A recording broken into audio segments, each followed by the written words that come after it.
आज की कहानी है संत तुलसीदास और तीन चोरों की। संत तुलसीदास घने जंगल में एक झोपड़ी के अंदर बैठकर रामायण लिख रहे थे।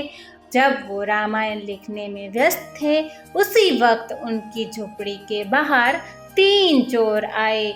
चोर को मन में लालच हुआ। उन्होंने सोचा, जरूर इस झोपड़ी के अंदर कुछ खजाना हमें मिलेगा। यह सोचकर तीनों ने एक योजना बनाई और वो झोपड़ी के नज़दीक गए खजाने की लालच में। लेकिन जब वो झोपड़ी के नज़दीक गए, तब उन्होंने देखा कि झोपड़ी के बाहर दो सैनिक पहरा दे रहे हैं। ये सैनिक देखकर वो घबरा गए और उन्होंने सोचा कि झोपड़ी के दूसरे रास्ते से हम अंदर जाएंगे। जब वो दूसरे रास्ते तक पहुँचे, तब उन्होंने देखा कि वहाँ पर भी दो सैनिक खड़े हैं। इस दो सैनिक को देखकर वो घबरा गए और वहाँ से चले गए। उन्होंने सोचा, ज़रूर झोपड़ी के अंदर बहुत सारा खजाना होगा। हम कल सुबह तक इंतज़ार करते हैं, वहाँ से कौन निकलता है। दूसरे दिन उस झोपड़ी के नदी के किनारे एक संत बैठे हुए थे। तब उन्होंने पूछा कि आप संत इस झोपड़ी के अंदर रहते हो? तब संत तुलसीदास ने कहा, हाँ। तब उन्होंने कहा, आपके पास जो भी खजाना हो हमें दे दो, हम वरना आपको नहीं छोड़ेंगे। तब संत तुलसीदास ने कहा, खजाना?